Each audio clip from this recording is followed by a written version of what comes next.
Good day, ladies and gentlemen. This question 3 is on joint cost, as I have written it on top. Now, before I begin, I would like to first go through what we are required to do. We are having two requirements here, where we are required to prepare a profit statement in total and per product. That means we are to do the income statement or gross profit depending to how far the information is provided to us for the month, assuming that joint costs are apportioned on the basis of physical units. Physical units is always very easy. You just allocate a joint cost based on the number of units that were physically manufactured, not necessarily sold. So I will do that. I will at the same time explain how to allocate joint cost using what is called NRV, and this is not required, but I would also like to explain it because it's a very popular requirement to calculate joint cost or to allocate joint cost using net realizable value method. Then after, we are required to advise the management of this company whether to produce their products further. It says advise management whether the product should be sold. There's L there, sold at split off point or after further processing. And we are to support our recommendations with appropriate calculations. So we have to make a decision and advise the management of this company either to produce their products further or to sell them at split off. That means we need to determine the further processing profit. Then after, it says now in the beginning that Tricycle Ltd produces 3 products. Product A, B, and C is what they produce, and these products become identifiable after the first process, but they are processed further before being sold. That means this product becomes identifiable. This is very important, identifiable after the first process. That means process 1, we incur what is called joint cost, meaning costs that are incurred jointly before we can identify our individual products, being product A, B, and C. That means in process 1 or in stage 1, it is still a mixture of the ingredients that we have, and these products are not yet identifiable in the first process. Only now in the second process, obviously, then we get to have product A, product B, and product C just after the end of the first process, and that point will be called split off point. Then says, but these products, they are processed further. That means we have what is called further processing cost. I will be using this abbreviation very much. Is further processing cost, and before they are being sold. So now there will be additional cost or additional processing cost, meaning further processing cost, sometimes calling it additional processing. So we are told that 1 ton, remember 1 ton is equal to 1000 kgs. 1 ton equals 1000 kgs. So now they say 1 ton of material input to the first process produces 300 units of product A and 150 of product B and 50 units of product C. Remember the fact that 1 ton, which is 1000 kgs that are put into the first process, the fact that they are able to produce 300 units of A, 150 of B, and 50 of C does not mean that the products in the first process are identifiable. That does not mean that. That means in the first process, if we put 1000 kgs, which is 1 ton, we end up producing in the second process with 300 of A, 150 of B, and 50 of C.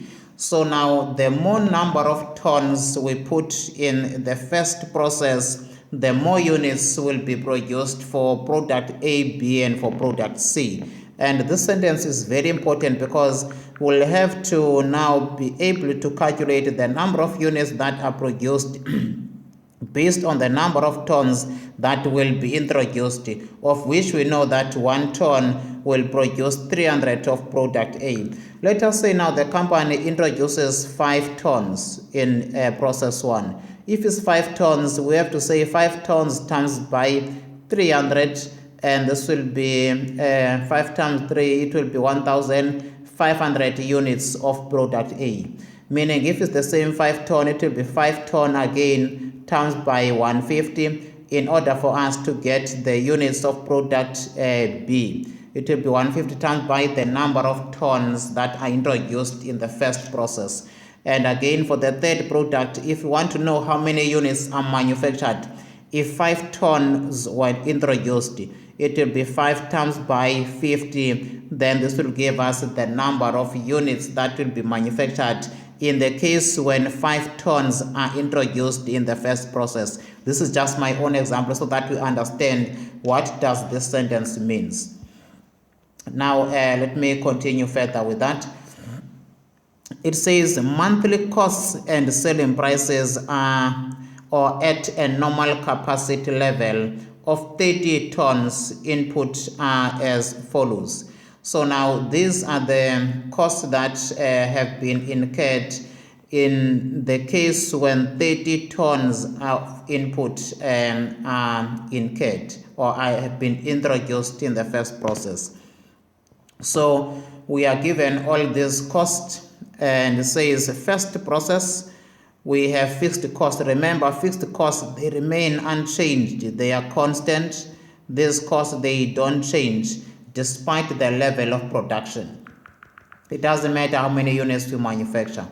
Then we have variable per ton of input, meaning variable cost per ton of input, meaning for every ton of input we incur variable cost of 2,400. That means in the case where 30 tons were introduced, it will be 30 times by 2,400.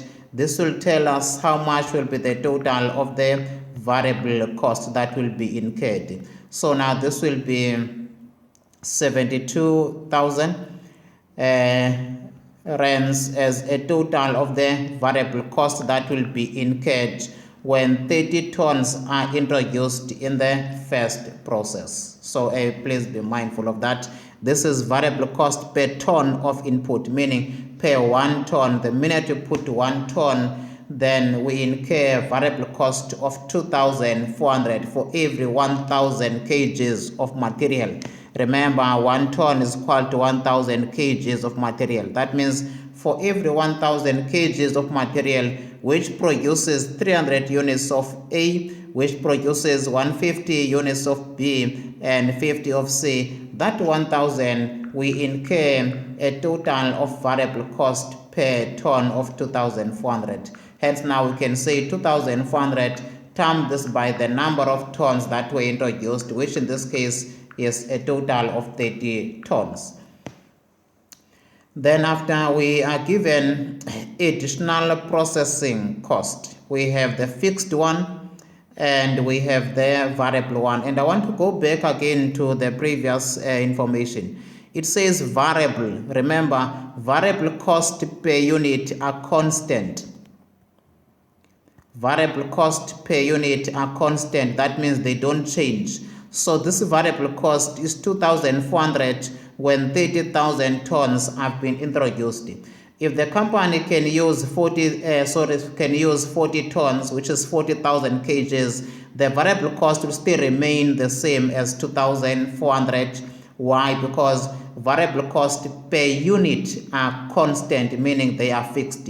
Even if the company decides to introduce 50,000 kgs or 50 tons of input, the variable cost will still remain constant at 2,400 because variable cost per unit, they remain constant or they are fixed.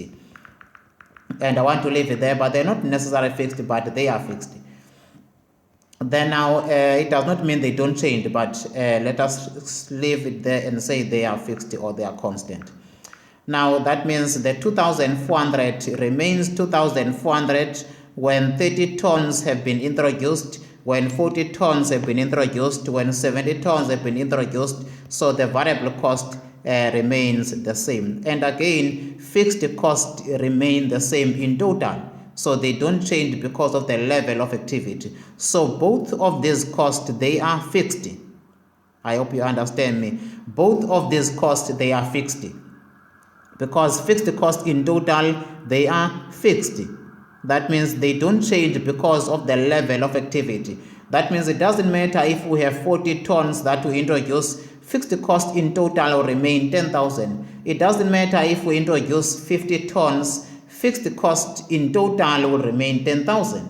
So that's what I want to bring across your mind now. And at the same time, this variable cost, it is fixed because variable cost per unit are fixed, meaning they are constant. So that means both of these costs, the fixed cost in total and the variable cost per unit, they are fixed.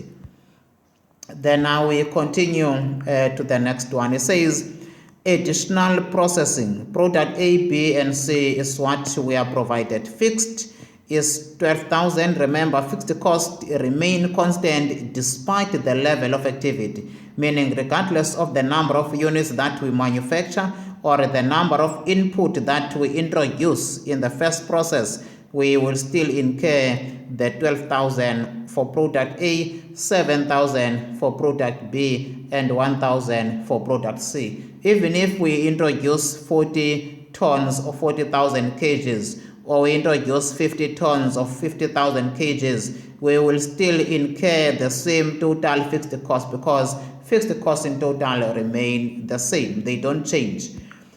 Now, we come to variable cost per unit. Now, variable cost per unit, it is 120 and 160 and 220. Now, we need to say if the company introduced 30 tons, then 30 tons will be how many units? Because we will need to know the variable cost per unit. In total, just for the sake, but we not need it in the future calculations. Now we know that 1 ton of input in the first process produces 300 units. So now 300 times by the number of tons that were introduced will give us the number of units that were manufactured in the scenario of 30,000 tons being introduced for product A, B, and C. So it will be 30 times by 300. That means units that must have been introduced for product A must have been 9,000 units. Then after we say it was 300 times by 30, which is 9,000. Then we have 150. Remember, 150 units are manufactured for product B when 1 ton is introduced. So now in this case, we speak of 30 tons. Hence, I say 150 times by 30 tons. So this gave us 4,500 units. Then again, 50 units of product C are manufactured when 1 ton is introduced in the first process. In this case, we have an input of 30 tons. So it will be 30 times by 50 units that are manufactured in 1 ton. Then this will give us 1,500 units. I'm just doing this for further understanding, but it's not necessary and relevant for the future response to the requirements. Now, 120 times by 9,000 and 160 times by 4.5 and 1.5 times by 2.2 will give us our total variable cost. Now, and we hold it there so far, but I don't need to calculate that, but because it's not needed for any future calculation. But I'm just elaborating and expanding this interesting question. Now again, this is variable. We know that variable costs per unit are fixed. That means this 120 is 120 per unit when 30,000 tons are introduced, when 40 tons are introduced, and when 50 tons are introduced. And again, the 160 will remain 160 when 30 tons are introduced, when 40 tons are introduced, and when 50 tons are introduced, and when 60 tons are introduced, because variable cost per unit, they are fixed. They don't change because of the number of units that are being produced. That means when production increases, variable costs remain the same. And again, the 2 rand 20 cents will be the same when 30 tons are introduced, when 40 tons are introduced, and when 50 tons are introduced, and when 90 tons are introduced. The variable cost of 2 rand 20 will remain the same. So now, if we are given different number of tons that are introduced, we don't have to bother because variable costs remain the same. Now, we proceed on that same note. And why am I highlighting this? Because this is the monthly cost and selling prices at a normal capacity level of 30 tons. It does not mean the company now is producing at the normal capacity. The capacity might increase. So now we continue on that same note. We are provided with the selling prices. And selling prices, they are also affected by different factors, demand and supply also. We have the selling price per unit, selling price at split of point 6 rand 50, 550 and 7 rand 80. And after additional processing cost, remember this is further processing cost. I will be using the term further processing cost or additional processing, which is interchangeable terms. 9 rand 80 and 11 rand 20 and 8 rand 70. Please listen to my other video in my website that says introduction or overview on joint and byproduct. That video will give you all the background in terms of where is the what do we mean when we say split off? Where does exactly split off take place? So now when it comes to these two, I explain these two very well in my introduction video, and that introduction is my own explanation introducing the chapter.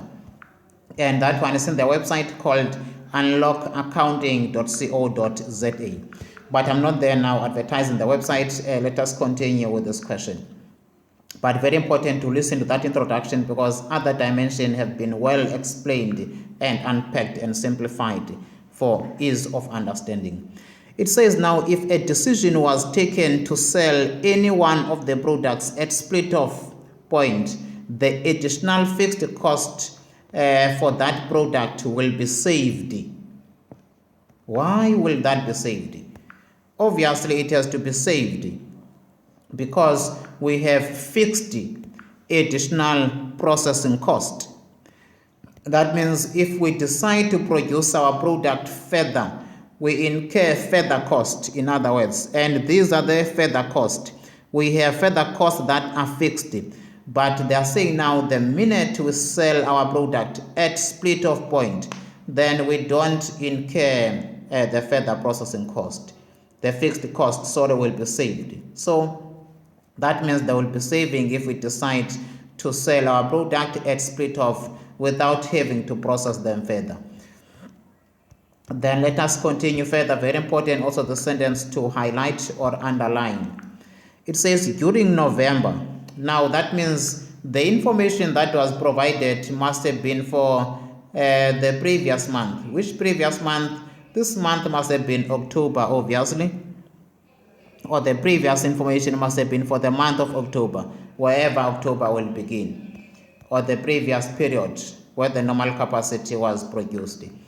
Then we are told further that during the month of November, 50 tons of input was completely processed. 50 tons on input, meaning on process 1, was completely processed. All sales were made after the additional processing had been taken place or had taken place. That means now we sold our inventory after the additional cost, which is fixed, and the variable one per unit, meaning the further processing cost of 12,007 and 1,000 plus the 1 rand 20, which is per unit, which need to be multiplied this by the number of units, multiplied this by the number of units, multiplied this by the number of units. Remember, the number of units now will be based on the tons that were introduced in the first process. So now that means we need to know how many units do we have if we introduce 50 tons. If 1 ton can produce 300 units, therefore 50 tons will produce how many units? And if 1 ton can produce 150 units of B, then how much will be 50 tons? And if 1 ton can produce 50 units of C, then if we have 50 tons that are introduced, then how many units will be manufactured? So now hence I said that question or that statement was very, very important. It enlightened us to other critical information for further calculations, which now that further calculation has arrived. That means now we need to calculate our units, which is 300.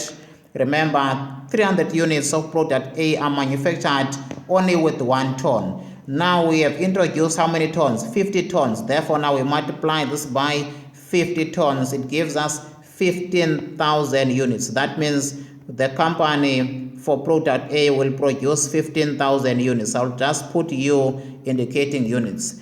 And 150 is when 150 units of product B are manufactured only when 1 ton is introduced.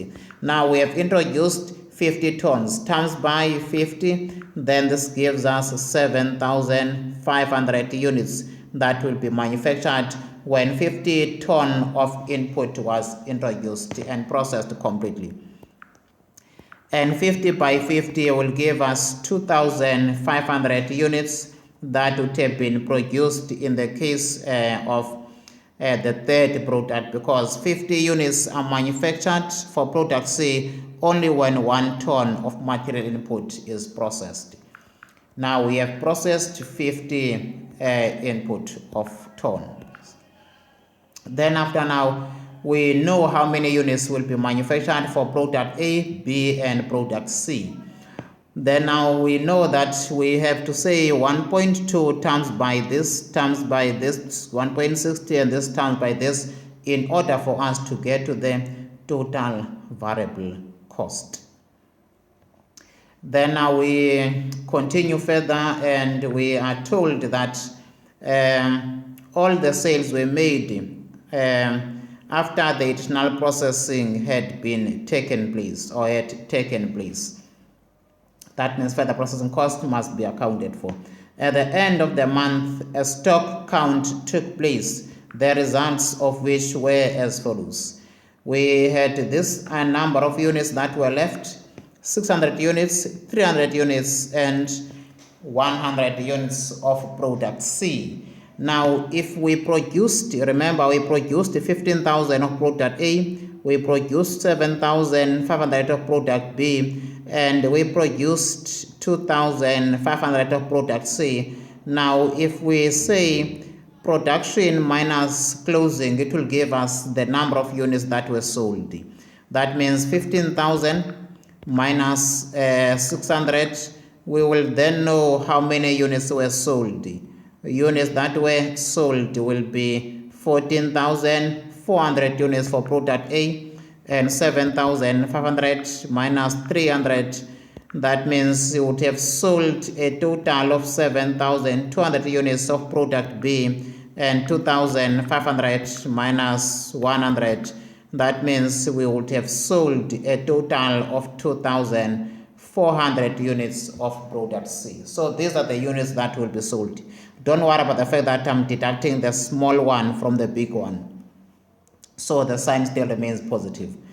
So these are the units that are very, very, very crucial to master. Now, we then are provided with the last information. All these units had been subject to 100% further processing and were ready for use. Then says stock is valued on absorption costing basis. This is very important. Stock is valued on an absorption costing basis. Remember, absorption costing basis says that we must include fixed cost in the calculation of our total cost of goods that were manufactured. And it says there was no opening stock, but we do have closing. And next time there will be opening, because closing of the current year becomes opening of the next year or month. So now, very important to highlight the fact that we are using absorption. That means fixed cost and variable cost must be part and parcel of our production cost. That's what absorption costing is teaching us. And there was no opening. Therefore, now we are required to respond to the requirements that they've given to us. Now, we need to first be able to prepare the statement in total and per product for the month, assuming that joint costs are apportioned on the basis of the physical units. Now, joint cost, how much is our joint cost? That's very important to know. We have first process, and we were told, if you remember, that in the first process our products become identifiable after the first process. That means the first process, which is this one, this is where we incur our joint cost. Joint costs are the costs that are incurred jointly before products can be identifiable as individual products. Meaning in the stage one, we don't know what is the product that we are producing. But after the first stage, then we'll have our products. So now, meaning in stage one, we incur cost jointly. So now this will be our joint cost. Our joint cost fixed amount will be 10,000. And the variable amount, it is 2,400 per ton of input. Now we can say 2.4 multiplied by 30 because this was based on the normal capacity. In our current situation, we have introduced 50 tons. So now we need to work with the current and the latest information. So now we need to know how much is the variable part of our joint cost.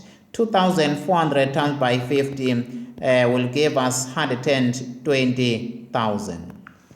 It gives us 120,000. So this is times by 50. It gives us 120,000. So now this is the variable part of the joint cost, and this is the fixed part of the joint cost. That means our total joint cost will be an amount of 130,000 rands. And these joint costs need to be allocated using the number of units that were manufactured, which is called the physical units method, as they said on the requirements. Now allow me to draft the information kind of proper way. So now we need to first identify our joint cost. Our joint cost, we have the ones that are fixed. Fixed amount of the joint cost is 10,000. And the variable one is 120,000. And please show it in brackets. That is 2,400, but show it here, not where I'm writing it. 2,400 tons by 50 tons. Then this becomes 120,000. That means our joint cost will be 130,000 rands. You have already mastered and grabbed your marks there. Now this joint cost must be allocated based on the physical units method. Now how do we do that? We say now we have products. We have 3 different products. Our products is A, B, and C. You don't have to do it in the way that I'm doing it. We have product A, product B, and product C. I'm just skipping the line in case of some other reasons. We need to know how many units were manufactured. Units that were manufactured, we have 15,000 here. We have 7,500 here. And we have 2,500 units that were manufactured here. Let me just verify that. Yes, 15,000 units, 15,000 units, 7.5 and 2,500. And I think you remember how we calculated those figures. We said 300 when 1 ton is introduced, we produce 300 of A times by the number of tons that have been introduced in the month of November. It gave us 15,000, and 150 times by 50 tons for November, and 50 units that are manufactured when 1 ton is produced, times that by 50 tons that are introduced in November. It gave us 2,500 units. Therefore, now we need to say how much is our total units. we need our total units. Our total units will be 15,000 plus 7,500 plus 2,500. This gives us 25,000 units. So now when we're allocating joint cost, then now we have to say joint cost allocated. How much will be here, how much will be here, and how much will be here. How do we do it? We say our joint cost is 130,000 rands. Divide by 25,000 rands, which is the total allocation base, if I may say so. The total allocation base. In this case, the base of allocation is the number of units, meaning the total units for all the products. Then it will give us 5 rand 20. Then we multiply this by 15,000 units, which is for product A. Then give us 78,000 rands.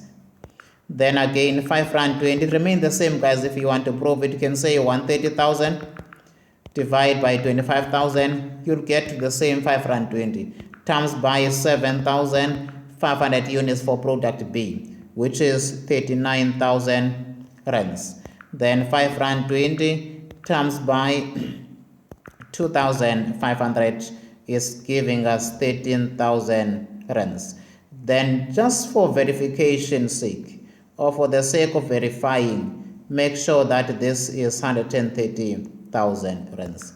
So now we do have our joint cost, meaning these are the joint costs. Then now we have calculated our joint cost. What else do we need to do? We need to calculate the further processing cost, which is called additional cost. Why do we need this? Because we need to know how much the total cost of production. We have joint cost plus further processing cost. It will give us the total cost of producing 15,000 units, 7.5 and 2.5. That's what is our main focus. So now let us look at our further processing cost. How can we calculate our further processing cost? Our further processing costs are divided into two again, similar with the joint cost. Our further processing cost, which is our additional cost, they are divided into fixed and variable. So now let me just calculate my further processing cost separately before I put them on the table. We have further processing cost for product A, product B, and product C. We have fixed one, and the fixed ones is 12,000, 7,000, and 1,000. Yes, it is 12,000, 7,000, and 1,000. Then we need to know how much portion of this is, or how much is variable. Then we need to know the variable. Then this will give us the total further processing cost. Further processing cost. We will get to the total, or total further processing cost, however you put it. So now we have, let me just rewrite it very well, total further processing cost, or further additional cost. Our variable additional cost, we were told that they are per unit, variable per unit 120 times by 15,000. If you remember that, it will be 120 times by the number of units that were manufactured when 50 tons were introduced. Times this by 15,000, which is the units. It's giving us 18,000 rands. So we have 18,000 rands here as the variable further processing cost. The next one was 160, if I'm not mistaken. Yes, 160 per unit. How many units do we produce when 50 tons are introduced? 7,500. Then we multiply this by 7,500, and this gives us 12,000 rands. Then after we have the last, which is 2 rand something, 2 rand 20 cents. Yes, 2 rand 20 cents per unit. And the question is, how many units are manufactured when 50 tons are introduced as input? It will be times by 2,500. And this gives us 5,500 rands. So now we need to get to the total further processing cost. 5.5 plus 1,000, we get to 6,500. 12,000 plus 7,000, it's 19,000. Then after we have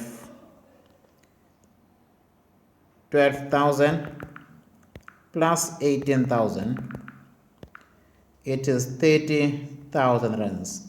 So now this is our total further processing cost: 30,000, 19,000, and 6.5. So now I can be confident here and say 30,000, 19,000, and the last one will be 6,500. Now that I've calculated this, I have a space limitation now. I need then to calculate my total cost of production. But I'm not going to do it here. I will do it when I'm doing the income statement. It will be this plus this equals, this plus this equals, and this plus this equal. And now we need to account for the cost per unit. I want to allocate this to do this cost per unit. And now, and I left the space for this reason, to be honest. I wanted to be able to calculate my cost per unit. I want to calculate my cost per unit. How much is my joint cost per unit? 78,000 divided by 15,000. It is 5 rand 20 cents. This will be the same throughout. This will be the same throughout. Let me just create a space here. And this will be the same throughout. 5 rand 20 cents. Then 30,000, meaning I'm calculating now my further processing cost per unit. 30,000 divided by 15,000 is giving me 2 rand, and 19,000 divided by 7,500, I get 2 rand 53 cents, and 6,500 divided by 2,500, it gives me 2 rand 60 cents. That means now if I need to calculate my cost per unit, I'm calculating my cost per unit of the 3 products: product A, product B, and product C. The cost per unit for these 3 products will be taken from the previous information. It will be calculated by saying, if there was the last column, then I would have added the last column. It will be 5 rand 20 cents plus 2 rand. This will be 7 rand 20 cents. This will be 7 rand 20 cents. The next one will be 5 rand 20 cents plus 2.53. If I'm correct, yes, 2.53. 2.53. It is 7 rand 73 cents. Then after product C, we have the same 5 rand 20 cents plus 2 rand 60 cents. 2 rand 60 cents. So now this will be 7 rand 80 cents. This will be our cost of production per unit. I'll also show you how to do this a little bit further or simpler than I did, which can be the total cost of 78,000 plus 30,000 for product A. This is the cost, joint cost, plus further processing cost. It will give us total cost of 108,000. So now we can say 108,000 if you want. 108,000 divided by 15,000 units. This will give you exactly, divide by 15,000 units, you'll get the same 720 cents. Then for the second product, we can say total cost, which is made of joint cost plus further processing cost, 39,000 rands plus 19,000 rands. It gives us 58,000 rands. We get to 58,000 rands divided by 7,500. We get to 7 rand 73 cents, exactly the same amount. And again, now we're calculating the total cost for product C. It's 13,000, meaning joint cost plus further processing cost. 13,000 plus 6,500 equals 19,500. 19,500 divide by 2,500 divide by 2,500, we get to 7.80 cents. So we do have our cost per unit for each of the product. This is our total cost.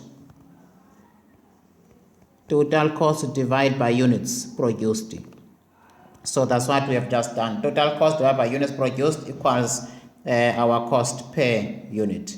So now this is very important information that you need to know, as I will be explaining this when we go to the income statement.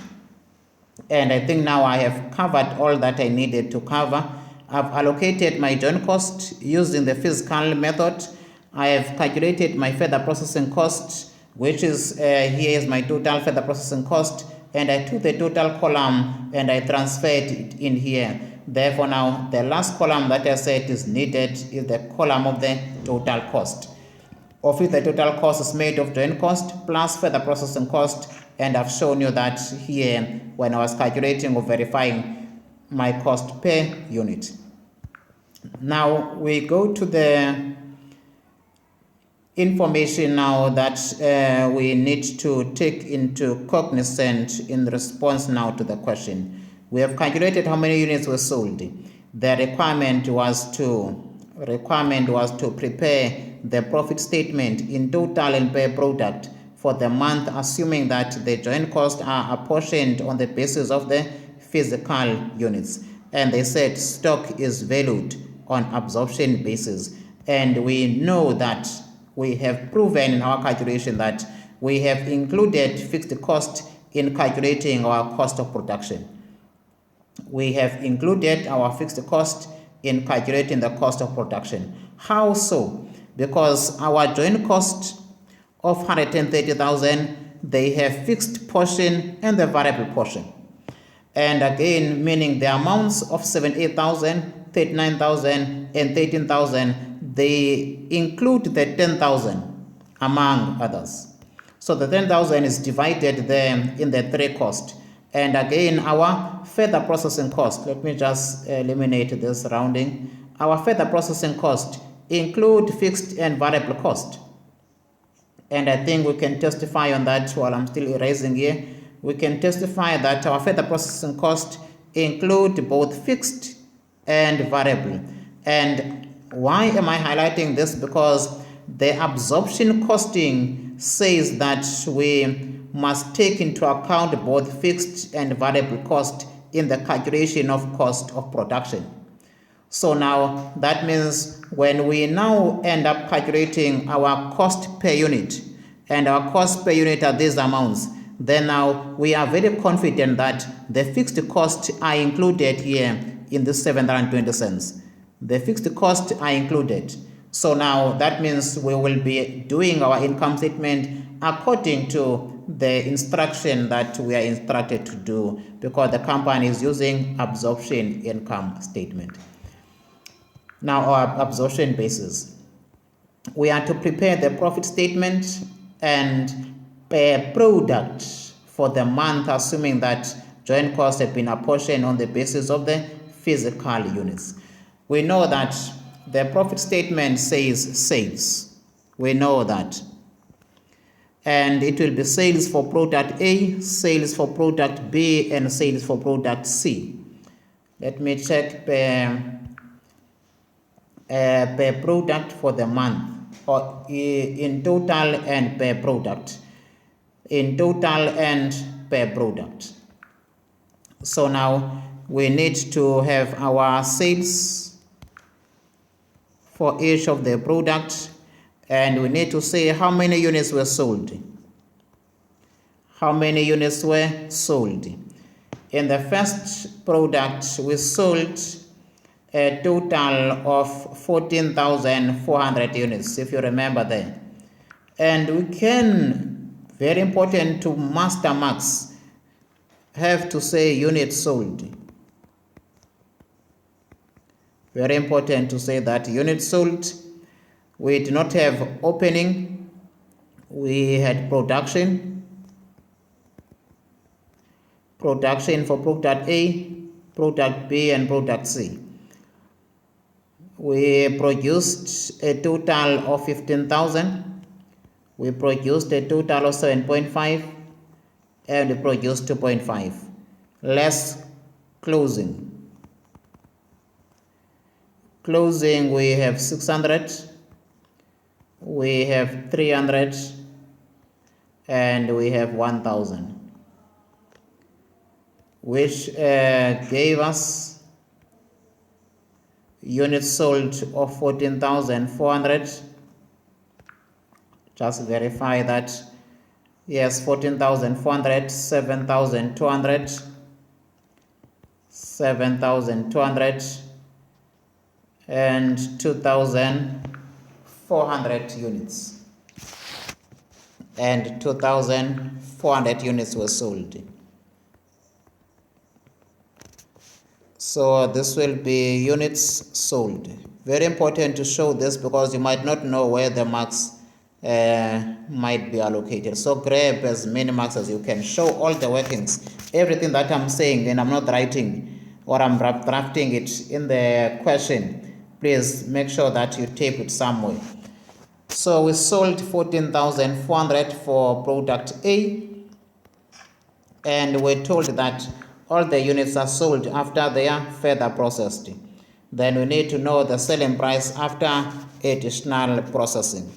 After additional processing, 980 times by 14,400 will give us 141,120.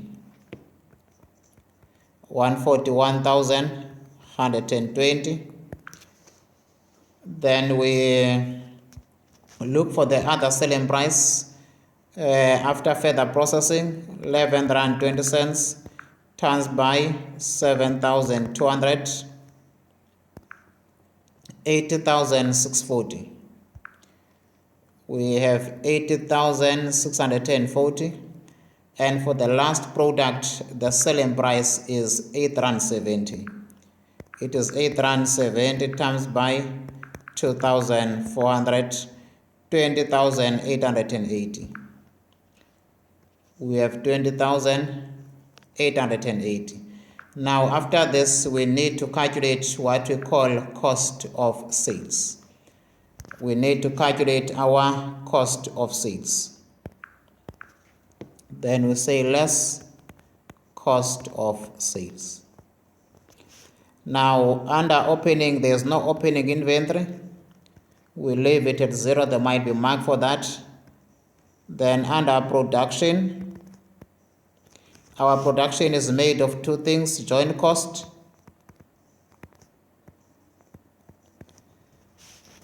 and further processing cost. Okay, let me not do it this way because it will be the, okay, it's not a problem. It will be joint cost. Production equals joint cost.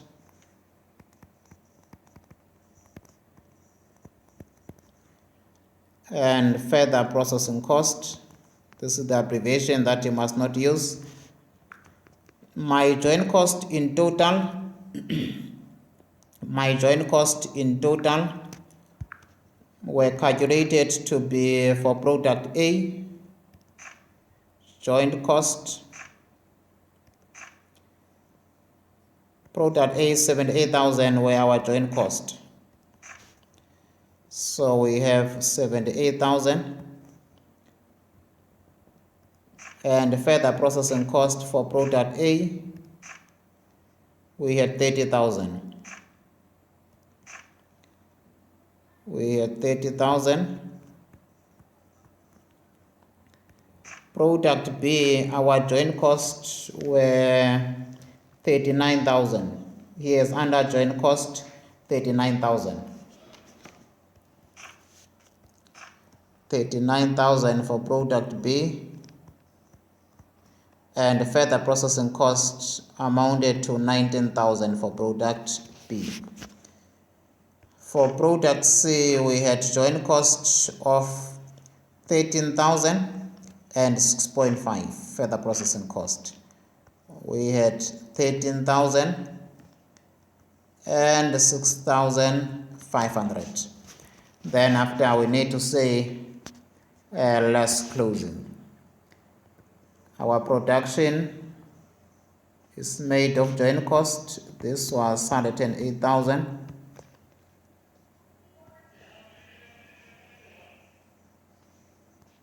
This amounted to 58,000.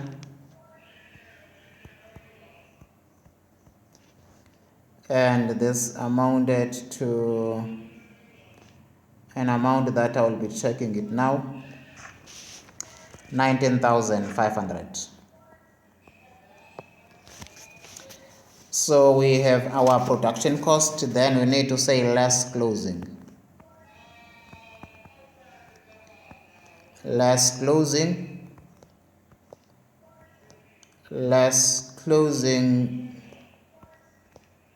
inventory. Our closing inventory now, we need to base it on the cost per unit. Cost per unit was this times this by 600 and times this by 300 and times this by 100. This will give us the closing.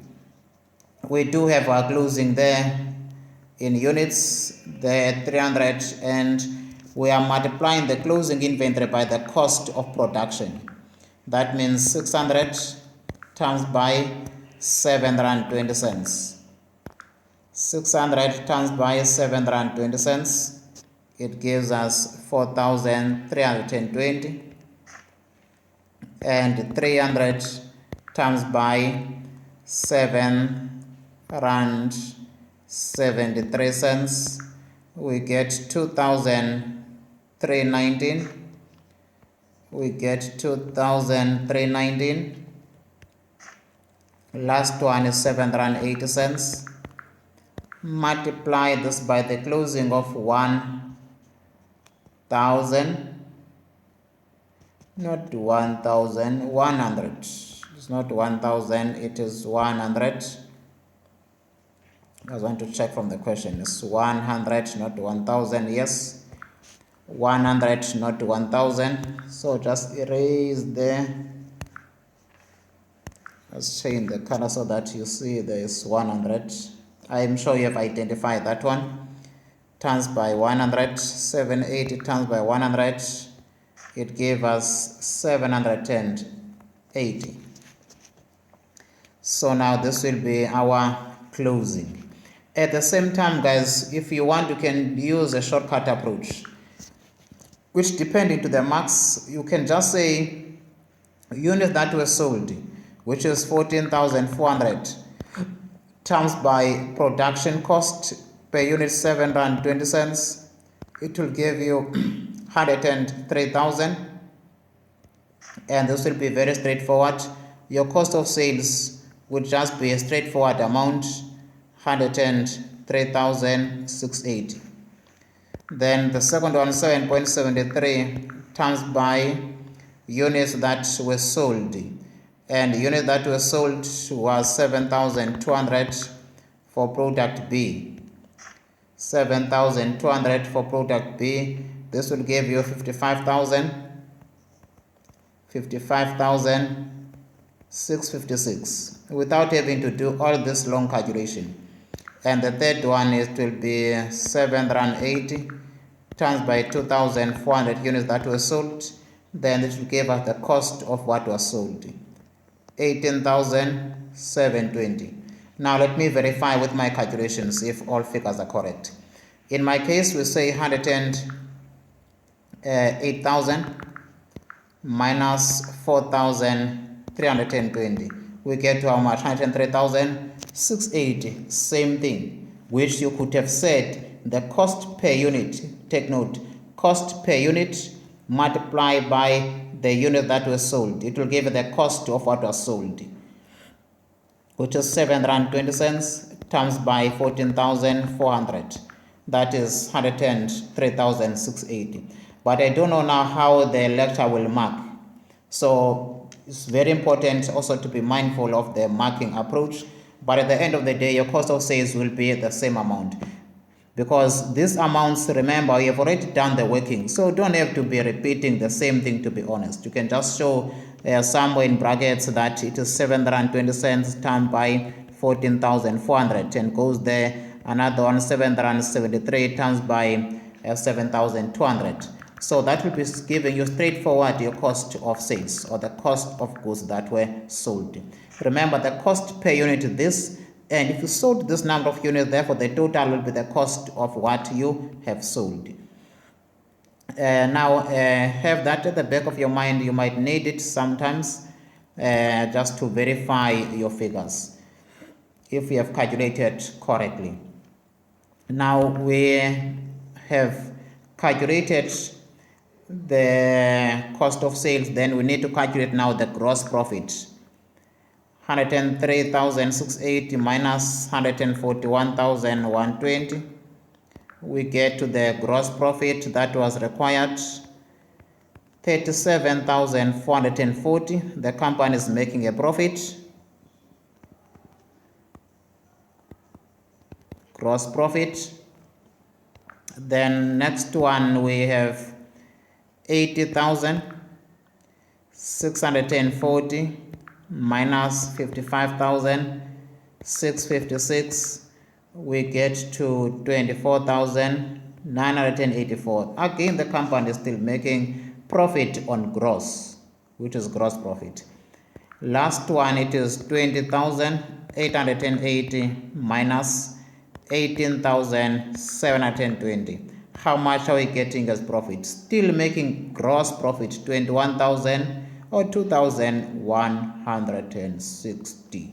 So we do have our gross profit. Sometimes, guys, they will say there is administrative expense.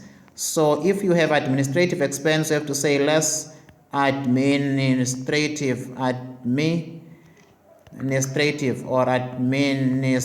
cost. Then you must deduct that administrative cost in order for you to get to the profit. So now if there are other costs that, or maybe a selling cost or selling and admin cost, but if there are other costs, guys, that must be accounted for, make sure that you take them into account and be mindful of the fact that admin cost and selling cost are not production cost. So we must not include them in our further processing cost and either in our joint cost. So now that will be separated as less expenses in order for us to get to the profit. This is the gross profit, to be honest, from an accounting point of view. So now we do have responded to the instruction of doing the gross profit for this company for the month of November, and the company is making profit in all the products. Now I've explained all that needed or necessitated the calculation based on the first requirement.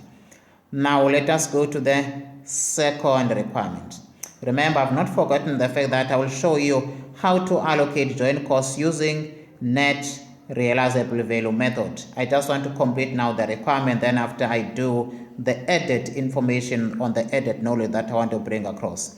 It says advise management whether the products, not one product, the products should be sold. Remember I said there's L there, should be sold at split off point or after further processing. Support your recommendations with appropriate calculations. Now, the minute you are required to do such, we need to have what is called incremental revenue.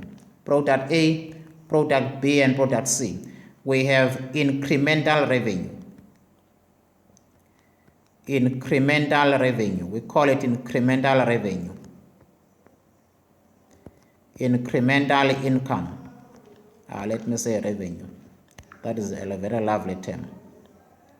Incremental revenue for product A, product B, and product C. Incremental revenue. What is incremental revenue? Incremental revenue is the difference between the revenue at split off and the revenue at the end per unit. I prefer the per unit up method because there's another one where you can use the total, but I prefer the per unit. So now we are saying, in other words, if the product is sold at split off, it will be sold at this price for A and B and for C. But if we further process it, we are going to sell it at 950, 11, or 980, 11, 20, and 870. That means our income will be more than is supposed to have been if the product was sold at split off. So we need to know how much will be the incremental revenue. So now that we do have the incremental revenue, we need then to say how much is it. 9 rand 80 minus 6 rand 50 cents. We get to 3 rand 30 cents for product A. 11 rand 20 cents minus 5 rand 50 cents. We get to 5 rand 70. We get to 5 rand 70. Then 8 rand 70 minus 7 rand 80. We get 90 cents. 7 rand 80. We get 90 cents. This is the amount in which our revenue per unit will increase by if each product is sold after it has been processed further. 8 rand 70 plus 45. 8 rand 70 minus 7 rand 80 is 90 cents. So now 3 rand 30 cents is what we need as incremental revenue. 3 rand 30 cents. Second one, it is 5 rand 70. 5 rand 70. The last one is 90 cents. Last one is 90 cents. That's limited space there, 90 cents. Now we know that this will be the increase in our revenue, but the increase in our revenue because of producing the product further will result in further processing cost. That means there will be further processing cost per unit. That means additional processing cost per unit. How much do we incur to process this product further? If the processing further cost per unit is more than the incremental revenue, that means we are making a loss here. It's better we sell this product at split off because we'll be making a loss for producing them further. Let us look at the further processing cost that we have. We do have further processing cost. If you remember, there is our further processing cost or additional cost. Further processing cost, which is FPC in abbreviation for me. We do have further processing cost per unit. We said 30 divided by 15,000 gave us 2 rand. If you remember that, that's the reason why I was doing that. So remember, guys, you can also do this separately and draw a table. I just decided to do it here so that cost per unit, and this is cost per unit. I decided to do it here so that it can save me space than navigating through different pages all the time. Now we have seen that the further processing cost per unit of product A, it is 2 rand, 2 rand 53 for the second one. So let's record the 2 rand. Here we have 2 rand 53. The last product, let us look at the further processing cost. It is 2 rand 60 cents. 2 rand 60 cents.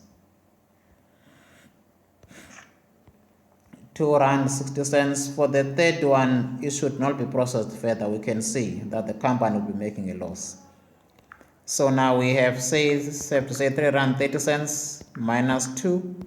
We're still making a profit of 1 rand 30 cents. Then we have 5 rand 70 minus 2 rand 53 cents. We're still making extra profit of 3 rand 17 cents. Then we say 0.90 minus 2 rand 60. Therefore, the company will be making a loss of 1 rand 70 for product C. Therefore, now our advice will be based on these numbers. Then we can say profit/loss, meaning if it's negative, it's a loss. Then now we are to advise the company based on these numbers. Then the conclusion will say the company should process product A and B further, but product C should be sold at split off point, because the company is making a loss if it's processing it further. So that is the conclusion.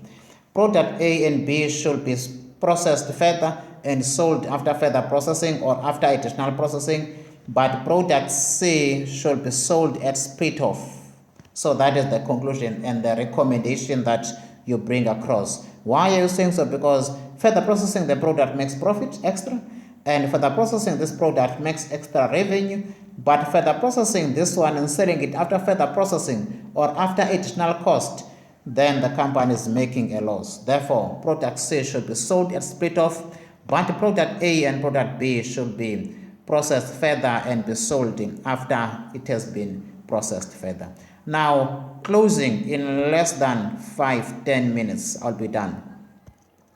Now, we are then told that we are to calculate the profit, and we know that the calculation of the profit will acknowledge the fact that the calculation of the profit was based on the physical units. Now I'm just thinking of what I wanted to do. Based on the physical units, but now I need to do the net realizable value method. What is the net realizable value method and how does it work? Net realizable value method is very simple and we call it NRV. NRV equals joint cost, GC joint cost minus further processing cost is equal to net realizable value. That means we need to say for product A, product B, and product C, how much is the joint cost? How much is it's not the joint cost because we have to allocate the joint cost. Is the sales value is the hypothetical sales value? Is the sales value minus further processing cost. That is sales value minus further processing cost. Now our sales value will be calculated based on the selling price at the end. Sales value minus further processing cost. In other words, we say selling price, which is this selling price and this selling price and this selling price, based on the number of units minus further processing cost. So now that is how simple this is. It is 15,000 times by 9 rand 80 cents. This gives us 147,000. Sales value after the products have been processed further minus further processing cost. It is 147,000 minus further processing cost, which is 30,000, This will give us our NRV for the first product. Our further processing cost was 30,000, yes, 19 and 6.5. Then we go now to the second product. Sales value, selling price at the end, 11 rand 20 cents, times by 7.5. This gives us 84,000. Do the same thing. 84,000 is our sales value or hypothetical sales value. 84,000. This is based on the number of units produced, not the number of units sold. I'm not making a mistake here. It's based, this amount of sales value is based on the units manufactured, meaning assuming that all that was manufactured was all sold. That means we don't multiply by 14,400 here. We multiply by the units that were produced, not the ones that were sold. Then we say minus 19,000. Don't know why this is automatically erasing itself. Then we minus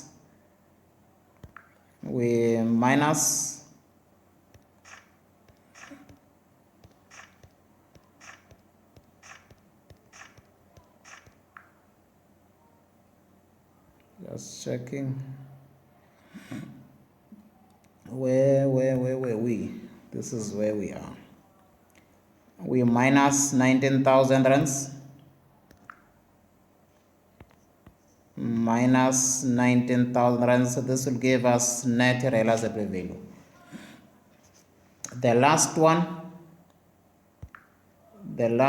I don't know why this has erased itself now and deleted everything. Just by mistake I closed everything now. Just quickly going to the file, year 2020, into college, question 5. Now we are exactly where we were now before. Then we have selling price of 8 rand 70 times by 2.5 units manufactured. 8 rand 70 times by 2.5, it gives us 21,750 minus 6.5 minus 6.5, it gives us 152 or 1550. 147,000 minus 30,000, this is 117,000 rands. The next one is 84,000 minus 19,000, this gives us 65,000 rands. So this will be your net realizable value. That means this is the amount that you'll be using to allocate your joint cost. Then it will be 65,000 plus 117,000 plus 15,250. This will be 197,250. That means when you're allocating your joint cost, you'll be using this total. Remember previously it was 25,000 units for product A, B, and C.